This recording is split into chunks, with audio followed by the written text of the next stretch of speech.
जय Hind friends, welcome back to my YouTube channel. Today हम discuss करने वाले हैं कोगुलेशन ड्रग के बारे में। अंडर टू कोगुलेशन एक ऐसा प्रोसेस होता है जो नेचुरली हमारे बॉडी में भी होता है। अगर किसी पर्सन को रिगार्डिंग टू ब्लड डिसऑर्डर्स वगैरह हो गए हैं जिसकी वजह से कोगुलेशन या ब्लड क्लॉटिंग नहीं हो रही है, तो ये जो होता है कि ये मेडिकेशंस प्रोवाइड की जाती है, वरना ये हमारे कोगुलेशन जो प्रोसेस होती है वो हमारे बॉडी में होती है। तो आज हम देखने वाले हैं कोगुलेशंस के बारे में एंड इसके देखेंगे कि एग्जांपल्स जो कोगुलेशन फैक्टर्स होती है एंड जो मेडिकेशंस होती है कोगुलेशंस की, मेडिकेशंस के बारे में हम डीपली डिस्कस करेंगे। एंड हम देखेंगे कि अगर कोई पर्सन है उसे हाईली ब्लीडिंग्स वगैरह हो रही हैं, तो उस ब्लीडिंग को रोकने के लिए हम कौन सा मेडिकेशंस देंगे या ब्लीडिंग को क्लॉट करने के लिए कौन सा मेडिकेशंस देंगे। तो जैसे ट्रॉमा वगैरह पेशेंट, हैमरेज वगैरह पेशेंट्स है, उसको कोगुलेशन ड्रग देते हैं। जैसे ब्रोकन हो गई, इंजरी हो गई, इंजरी को क्लॉट करने के लिए अगर पेशेंट को हीमोफिलिक से सफ़र कर रहा है, अगर उसका जो ब्लड है वो क्लॉट नहीं हो रहा है टाइमली के अंदर, तो उस पर्सन को ये मेडिकेशंस हम प्रोवाइड करेंगे। तो let's start the video. Introduction की तरफ चलते हैं। ये फार्मा का 6 टॉपिक रहेगा हमारा, और जो चैप्टर रहेगा वो treatment of cardiovascular and blood disorders के अंडर आएगा। ओके, तो नेक्स्ट वन चलते हैं। हम फर्स्ट वन चलते हैं कि जो हमारी बॉडी में क्या होता है, ये कोगुलेशन फैक्टर प्रेजेंट होते हैं। जैसे कि हमें कभी चोट लग गया है, इंजरी हो गई है, वेसल्स में इंजरी हो गई है, किसी बॉडी पार्ट में चोट कट लग गया है, तो क्या होता है, जो हमारा प्लेटलेट होता है, हमारा platelet component of the blood का कंपोनेंट होता है, ठीक है, एक पार्ट होता है। जो प्लेटलेट क्या करता है कि एंटीजन एंटीबॉडी का भी फंक्शंस रोल प्ले करता है। एंटीबॉडी से क्या होता है कि ये इंफॉर्मेशन देने में, या बोल सकते हैं कि फॉरेन पार्टिकल्स अगर इंजर्ड कर दिया है तो उसको स्टॉप करने में और ये हेल्प करता है। जो हमारा WBC होता है वो क्या करता है, फाइटिंग एंटीजन एंटीबॉडी से फाइटिंग करके उसे भगाने में, उसके अंदर जो न्यूट्रोफिल्स होते हैं, बेसोफिल्स होते हैं, इनकल्प करने में, इनहेल करने में हेल्प करती है। RBC क्या करता है, न्यूट्रिशन ट्रांसमिट करता है। अगर ठीक है, हम शुरू से चलते हैं, बेसिक लाइन से चलते हैं अपर लाइन तक, ठीक है। तो बेसिक लाइन हम जगह अगर हम अच्छे ढंग से न्यूट्रिशंस ले रहे हैं तो हमारी बॉडी का जो इम्यून सिस्टम है, जो एंटीबॉडी का फंक्शन करती है, फॉरेन पार्टिकल्स को नहीं आने देती है, तो वो क्या होगी, बूस्टर होगी, इट मीन्स स्ट्रांग होगी।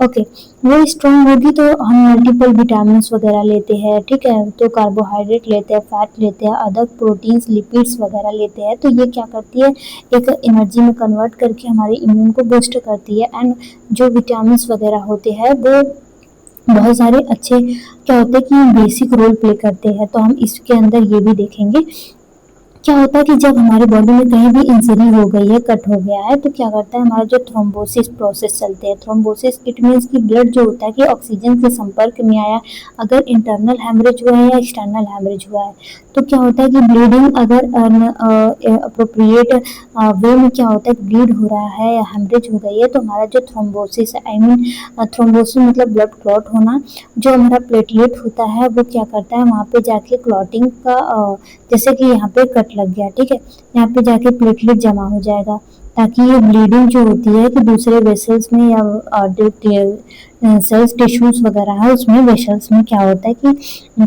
ब्लड वो स्प्रेड ना हो, ठीक है। तो जो थ्रोम्बोसिस होता है, आई मीन जो थ्रोम्बोसिस को क्या, कौन सी प्रक्रिया, हीमोस्टैसिस मूवमेंट भी बोलते हैं, आई मीन हीमोस्टैसिस भी होता है। इट मीन्स कि अगर आपको चोट वगैरह लगी है तो तुरंत क्या होता है कि ब्लड रोकने की जो प्रक्रिया होती है हमारे ब्लड के अंदर, हीमोस्टैसिस मूवमेंट कहते हैं उसको, कोगुलेशन जिसको बोलते हैं, कि क्लॉट होती है तुरंत ब्लड और तुरंत स्टॉप कर लेती है ब्लड को। एंड बात करते हैं कि हम ये कोगुलेशन होता कैसे है, ठीक है, तो इस पे बात कर लेते हैं। तो ये कोगुलेशन जो होती है, क्लॉटिंग जो प्रोसेस होता है, एक ब्लड चेंजिंग फॉर्म जो होता है कि हमारा जो ब्लड होता है वो एक चेंजिंग फॉर्म में वर्क करता है। ये ब्लड जो होता है कि फ्लूइड के फॉर्म में चेंज होकर ये लिक्विड के फॉर्म में, या बोल सकते हैं जेली के फॉर्म में चेंज हो जाती है, थिक हो जाती है। थिक होकर क्या करती है कि जो ब्लड क्लॉट होके जो ब्लीडिंग हो रही है उसको स्टॉप कर देती है, जेली टाइप की बन जाती है।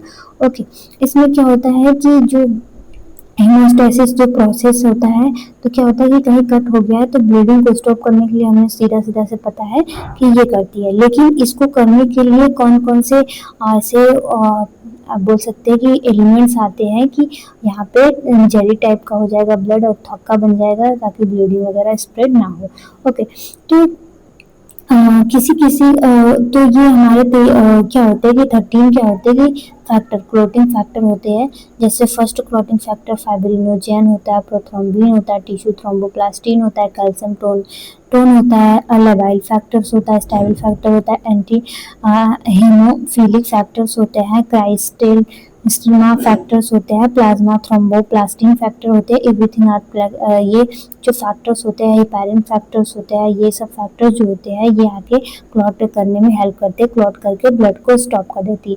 अब बात करते हैं कि ये क्लॉट तो हो गया। ओके, इसमें जो मेडिकेशंस आती हैं, कोगुलेशन मेडिकेशंस, अगर हमें कौन सा वो सिचुएशंस आएगा कि हम कोगुलेशन मेडिकेशंस हमें प्रोवाइड करना पड़े। अगर कोई पेशेंट आपके यहाँ आ रहा है, उसे हाईली ब्लीडिंग्स हो रही है, ओके, ब्लीडिंग रुक नहीं रही है, और क्योंकि वो पेशेंट जो होता है कि अगर हीमोफिलिक कंडीशन से सफ़र कर रहा है, हीमोफिलिक में क्या होता है कि जो 8 और 9 एंड 11 क्लॉटिंग फैक्टर्स होते हैं वो क्या करते हैं कि डिस्टर्ब हो जाते हैं। आई मीन ये प्रोडक्शंस होते ही नहीं है किसी कारण।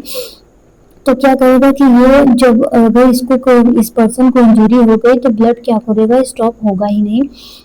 ज़्यादा ब्लीडिंग होने के कंडीशन से क्या होता है कि पेशेंट को डेथ भी हो सकती है। तो उस कंडीशंस में या विजाइनल ब्लीडिंग्स वगैरह, कोई भी ब्लीडिंग्स वगैरह हो रही है, एक टाइप ऑफ ब्लीडिंग्स, तो उसमें क्या होता है कि हम ये मेडिकेशन कोगुलेटिंग मेडिकेशंस देते हैं। अब अंडर टू देखते हैं कि कौन से कोगुलेशन मेडिकेशंस आते हैं। ओके, तो इसमें जो मेडिकेशंस आते हैं फॉर एग्जाम्पल से, जैसे मेडिकेशन में कोगुलेशन मेडिकेशंस कौन से आते हैं, तो विटामिन के, फर्स्ट वन विटामिन के। अगर हम विटामिन के की बात करें तो ये नेचुरली हमारी बॉडी में भी प्रेजेंट होते हैं, एंड ये सारे फैक्टर्स जो होते हैं हमारे इम्यून, जब हम को खाना वगैरह खाते हैं, आई मीन जो भी फूड मटेरियल्स लेते हैं, ये कन्वर्ट होकर अपने अपने फंक्शंस में शो करने के लिए ये तो जो फैक्टर्स वगैरह हैं अपने बनते रहते हैं। एंड विटामिन के, अगर हम जो फूड न्यूट्रिशन में हम विटामिन के लेते हैं, ओके, एवरीथिंग हम विटामिन से लेते हैं, ठीक है, food materials, multiple food materials खाते हैं, डिफरेंट प्रोटीन, कार्बोहाइड्रेट, विटामिन वगैरह और मिनरल्स वगैरह लेते हैं। ओके, तो ये विटामिन के क्या करती है, ये क्लॉट करने में, किसको क्लॉट करने में हेल्प करती है, तो ये विटामिन के जो होता है फर्स्ट में वैक्सीनेशन, हम जब अगर पर्सन को ब्लीडिंग हो रही है, हाईली ब्लीडिंग हो रही है, तो विटामिन के का जो पाइटोनाडाइनोन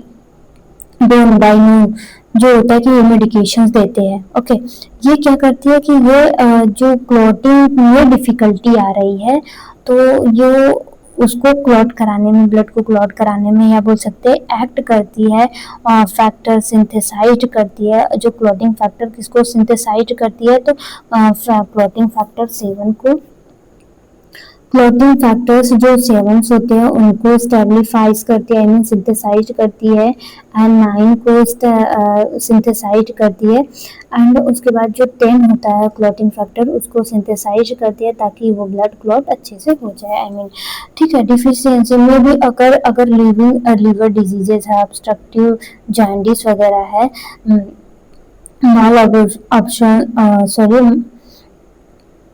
माल एब्जॉर्प्शंस है, अगर लॉन्ग टर्म तो एंटी माइक्रोबियल्स थेरेपी वगैरह के रूप में ये मेडिकेशंस प्रोवाइड की जा सकती है। ओके, तो ड्रग जो होता है कि प्रिपेयर करने में क्या होता है कि ये जो विटामिन के है उसमें कौन कौन से मेडिकेशंस आते हैं, आई मीन फैक्टर्स सिंथेसाइज करती है, तो हीमोफीलिया हो गई, हीमोफीलिया की कंडीशंस में देते हैं। ओके, और अगर प्लाज्मा जो होता है कि फ्रैक्शंस वगैरह हो गए हैं कोई हीमोफीलिया में, जो होता है कि इसमें ब्लड से रिलेटेड प्रॉब्लम्स क्रिएट होती है। हीमोफीलिया में क्या होता है कि जो फैक्टर 8 होता है एंड फैक्टर 9 एंड फैक्टर 11 होता है, ये अल्टर्ड हो जाता है, ठीक है, ये बन नहीं पाते हैं, जिसकी वजह से ब्लीडिंग कंटिन्यूसली ब्लीडिंग्स होती है। और होता है कि और नेक्स्ट देख लेते हैं हम कि जो होता है कि फाइब्रिनोजेन मेडिकेशंस आते हैं, फाइब्रिनोजेंस जो एलिमेंट्स या कंपोनेंट्स होते हैं, ये मेडिकेशंस इसमें फॉर एग्जांपल आप कोगुलेशन मेडिकेशंस में आते हैं, एमिनो कार्बोइड एसिड्स आते हैं, थ्रोम्बिन आती हैं, ये क्लॉटिंग करने में हेल्प करते हैं, थ्रोम्बिन, हेमोस्टैटिक स्पॉन्ज आते हैं, ये सारे मेडिकेशन सेम तरह के फंक्शंस करते हैं। जेल बोल सकते हैं जेलेटिन आता है, ये जेलेटिन फ्री, ये मेडिकेशन ऑक्सीजेड सेलुल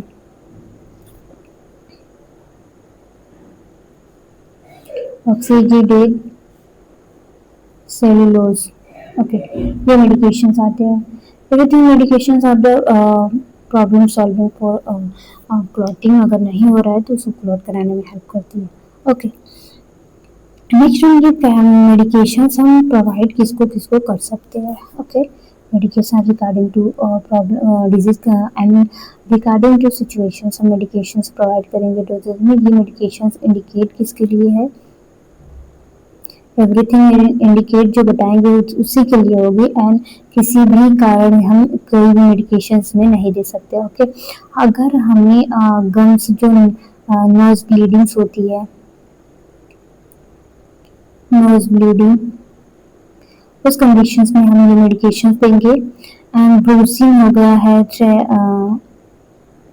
हमें एज वेल ब्रूसिंग हो गई है जिसकी वजह से ब्लीडिंग स्टॉप नहीं हो रही है, तो उस कंडीशंस में हम देंगे।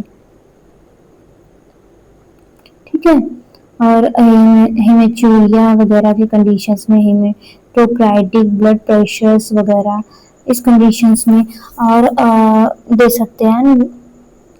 जो होता है कि इसमें क्या होता है कि ये मेडिकेशंस जो होते हैं अक्सर हीमोफिलिक पेशेंट जो होते हैं उन कंडीशंस में दी जाती है। हीमोफिलिक अक्सर जो होता है कि वो क्या होता है कि मेल में अक्सर करके ज़्यादा होता है, क्योंकि ये जीन एब्रिएशंस की वजह से होते हैं प्रॉब्लम्स क्रिएट। ठीक है, तो ये जो होता है कि इस हमारा जो मोस्ट इम्पोर्टेंट रोल प्ले रहेगा ये रहेगा कि जो हिपेरिन वगैरह का यूज कर रहा है, हिपेरिन इसी में आएगा, सॉरी हिपेरिन नहीं, एंटीकोगुलेटिंग ड्रग होता है कि ताकि ये कोगुलेशन अगर पेशेंट के अंदर किसी वेसल्स में कोगुलेशंस की वजह से क्या होता है ऑब्स्ट्रक्शन वगैरह हो गए तो उसमें हेपेरिन देंगे, एंटीकोगुलेटिंग ड्रग में आता है। तो ये क्या करते हैं कि ये कोगुलेशन जो होता है, हीमोस्टैसिस जो होता है प्रोसेस होता है, हमने बता दिया कैसे होता है। ओके, अगर मोटा मोटा हम समझ जाए तो हीमोस्टैसिस का मैकेनिज्म ऑफ एक्शंस क्या क्या होगा, आई मीन हमारे बॉडी में कैसे हीमोस्टैसिस होंगे। तो फर्स्ट वन होता है कि अगर आपके बॉडी में कहीं भी इंजरी हो गई है, ओके, जिसकी वजह से ब्लीडिंग होगा और इपिथेलियल्स जो सेल होंगे वो डैमेज होंगे। ओके, इपिथेलियल सेल जब डैमेज होंगे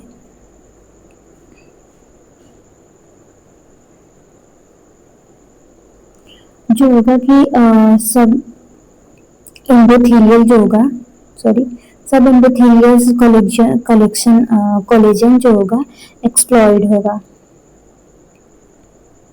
क्या होगा, एक्सप्लॉइड होगा। ओके, उसके बाद क्या होगा कि जो होता है कि जो प्लेटलेट हो गए, प्लेटलेट यहाँ पे जैसे चोट लगी है तो प्लेटलेट एक दूसरे से बाइंड होके कोलेजन में क्या होंगे कि चिपक जाएंगे, एक्टिवेट हो जाएंगे, कोलेजन में एक्टिवेट हो जाएंगे, कलेक्शंस हो जाएगा इनका प्लेटलेट का, और ब्लीडिंग को क्या करेंगे, जो वेसल्स होगी उसको वैसो कॉन्स्ट्रिक्ट कर देंगे, आई मीन कॉन्स्ट्रिक्ट कर देंगे, पतला कर देंगे। ठीक है, यहाँ पे जैसे क्लॉटिंग हुआ तो उसको स्ट्रिक्ट कर देंगे, आई मीन जैसे कि कोई भी ब्लड वेसल्स है यहाँ पे हैमरेज हो गया है तो यहाँ पे कोलेजन एंड बोल सकते हैं प्लेटलेट का जो इकट्ठा हो जाएगा जिसकी वजह से वेसल्स क्या होंगी, कॉन्स्ट्रिक्ट हो जाएंगी। ओके, उसके बाद क्या होगा कि जो प्लेटलेट होगा वो क्या होगा कि प्लेट बना लेगा, आई मीन अपना पूरा फैमिली नुमा जाल बना लेगा ताकि जो होगा कि वहाँ से ब्लीडिंग फॉर्मेशंस ना हो। तो उसके बाद इसी कंडीशंस को बोलेंगे थ्रोम्बोसिन। ठीक है, थ्रोम्बोसिस बोल सकते हैं, thrombosis I mean blood clot हो चुका है। ओके, वहाँ पे स्टॉप हो चुका है, ब्लड क्लॉट होके यहाँ पे स्टॉप हो गया है, ब्लीडिंग स्टॉप हो गई है जिसकी वजह से ये आर्टरी या वेन हो गया या कोई भी पार्ट हो गया वहाँ पे नैरो या कॉन्स्ट्रिक्ट हो गया है। ठीक है, थ्रोम्बोसिस में कौन कौन से हेल्प करते हैं, तो थ्रोम्बोसिस में प्लेटलेट फर्स्ट अंडर आता है, प्लेटलेट अधेशन, सॉरी, फिर उसके बाद ये बोल सकते हैं कि इंटरनली या एक्सटर्नली एक टेप की नुमा बोल सकते हैं बैंडेज का फंक्शन करती है अधेसिव। फिर उसके बाद हो गया रिएक्शन, जो प्लेटलेट होता है वो रिलीज एक्टिव हो जाएगा प्लेटलेट। फिर लास्ट वन बचता है कि प्लेटलेट क्या करेगा, एग्रीगेशंस हो जाएंगे, प्लेटलेट एग्रीगेशंस हो जाएंगे वहाँ पे। फिर उसके बाद क्या होगा कि ब्लड क्लॉट होंगे, ब्लड का कोगुलेशन हो जाएगा वहाँ पे, जिसमें इट मीन्स जो क्लोटिंग फैक्टर है एवरीथिंग क्लोटिंग फैक्टर वहाँ पे आ जाएंगे उनके साइड। जब क्लोटिंग फैक्टर उनके साइड आ जाएंगे तो फॉर्मेशन ऑफ द प्रोथ्रोम्बिन का फॉर्मेशन हो जाएगा। ऐसे में बोला है ये यहाँ पे क्लोटिंग फैक्टर का साथ सब जमा हो गए हैं, यहाँ पे एक प्रोथ्रोम्बिन मतलब ब्लड क्लॉट होके जमा हो गया, उसी को प्रोथ्रोम्बिन का हम बोलेंगे। वहाँ पे फॉर्मेशन हो जाएगा वो प्रोथ्रोम्बिन होगा, वो थ्रोम्बिन जो प्रोथ्रोम्बिन एक्टिवेट हो जाएगा तो थ्रोम्बिन में कन्वर्ट हो जाएगा, मतलब वहीं पे जमा हो जाएगा। इट मीन्स फिर फाइब्रिनोजेन वहाँ पे क्या होगा कि कन्वर्शन आप हो जाएंगे फिब्रिनोजेनी जेनेसिस होते हैं ना फाइबर्स, वहाँ पे फिब्रिन का क्या होगा कि कलेक्शन हो जाएंगे। ओके, उसके बाद क्या होगा कि जो क्लोट है रिएक्टिव होंगे, आयनिन की प्रेशर्स बनेगा, तो वो जब ब्लड एकदम से क्लॉट हो जाएगा, एकदम बंद हो जाएगा, तो वो थोड़े छोटे छोटे टूट के क्या होंगे, अगर मतलब हार्मोन्स बैलेंस्ड रहे हैं, ठीक है, ओके, सर्कुलेशन नॉर्मल्स है, तो वो टूट के क्या होंगे, ब्लड में सर्कुलेट हो जाएंगे या कंट्रैक्शन छोटे छोटे पार्ट्स में क्लॉट्स हो जाएंगे। फिर ये फाइबर्स का लाइसिस हो जाएगा, यानी ब्रेक डाउन हो जाएगा, फाइब्रिनो लाइसिस हो जाएगा, ये सर्कुलेट हो जाएंगे, फिर से वो अपनी पोजीशंस पे आ जाएंगे। ब्लड का क्या होगा कि ब्लड डाउन हो जाएगा। ओके, जो खराब ब्लड होंगे या डेथ ब्लड सेल्स होंगे वो क्या होंगे कि चले जाएंगे स्प्लीन्स में एंड बाहर चले जाएंगे अपने बोल सकते सर्कुलेशन के थ्रू। ओके, तो ये कंडीशंस होती है हमारी कोगुलेशंस प्रोसेस की, ये हमारा कोगुलेशन प्रोसेस रहा। अगर बात की जाए तो अगर हमने कहीं पे इंजरी कट कर दी है तो हमारा कितने टाइम तक अगर ब्लड रुका नहीं तो हमें हीमोफीलिक का या बोल सकते हैं कि रिलेटेड टू ब्लड डिसऑर्डर्स है, तो हमारा 8 से लेके 5 जो होता है कि नॉर्मल ब्लड क्लॉटिंग रेंज होता है मिनट। अगर आपको कहीं कट लग जाए तुरंत ब्लड कितने मिनट में 2 से 7 मिनट में रुक जाए तो ठीक है, नहीं रुका तो यहीं पर कोई प्रॉब्लम्स होगी, blood related and factor related कोई भी डिसऑर्डर्स हो सकती है और क्या होता है कि पेशेंट की डेथ भी हो सकती है। ठीक है, ये इस कंडीशंस में ऐसे पर्सन्स में अगर रियल कंडीशंस में ये फीमेल को देखने को मिलती है क्लॉटिंग से रिलेटेड डिसऑर्डर्स वगैरह, तो इसमें क्या होता है कि डिलीवरी वगैरह में भी प्रॉब्लम्स क्रिएट होती हैं। Okay, thank you class, thank you very much. ये मेडिकेशन जो होती है बाकी किसी को नहीं देंगे। अगर किसी को हैमरेज वगैरह है, ज़्यादा ब्लीडिंग्स वगैरह हो रही है, उस कंडीशंस में ये मेडिकेशंस दी जाती हैं। नॉर्मल प्लेटलेट का जो लेवल होता है 1.5 लाख से 4.5 लाख होते हैं, हमें पता ही है। ठीक है, तो ये मेडिकेशंस हम बहुत रेयर कंडीशंस में देते हैं ब्लीडिंग्स वगैरह के चांसेस में। अगर पेशेंट को कहीं पे थ्रोम्बोसिस वगैरह हुआ है तो एंटी प्लेटलेट मेडिकेशन देते हैं, आप बोल सकते हैं कि एंटी कोगुलेटिंग मेडिकेशन देते हैं। हम नेक्स्ट पार्ट में हम वो देखेंगे कि एंटी कोगुलेटिंग जो ड्रग्स होती है वो क्या फंक्शन करती है, उनका रोल क्या होता है। एंड ये तो हमारा नॉर्मल हो गया। ठीक है, अगर हमारे जैसे कि हमारा कोगुलेशन फैक्टर अगर नॉर्मली फंक्शन कर रहा है तो ठीक है, ऐसे प्रोसेस में ऐसा फंक्शन करता है। अगर चोट वगैरह लग गए तो ये सब नॉर्मली जाके वहाँ पे स्टॉप कर देते हैं। अगर यही चीज़ ना अगर हीमोफिलिक पेशेंट है, अगर कोई भी ब्लड डिसऑर्डर से रिलेटेड पेशेंट है, तो ये जो होते हैं कि उसमें जो क्लॉटिंग फैक्टर्स होते हैं, विटामिन के का जो लेवल्स होता है, विटामिन के अंडर ही आते हैं क्लॉटिंग फैक्टर्स। ठीक है, उसमें विटामिन के अंडर 7 क्लॉटिंग फैक्टर 9, 10, 11 आते हैं। ठीक है, तो उस कंडीशन में ये क्या होगा कि ये वीक हो जाएंगे तो क्लॉटिंग में इम्पेयर भाग नहीं ले पाएंगे, जिसकी वजह से ब्लीडिंग अधिक होगी, जिसकी वजह से पेशेंट की डेथ भी हो सकती है। ओके, इमरजेंसी कंडीशंस में ये क्या होता है कि कोगुलेशन जो ड्रग होती है वो प्रिस्क्राइब की जाती है। अगर आप एक नर्स है या बोल सकते हैं कि एक रजिस्टर्ड नर्स वगैरह है तो ठीक है, लेकिन जब भी डॉक्टर प्रिस्क्राइब करेंगे तभी हमें कोई भी मेडिकेशन जो हो रहा है देना है पेशेंट को। ठीक है, अपने से कोई मेडिकेशन नहीं प्रोवाइड करनी है।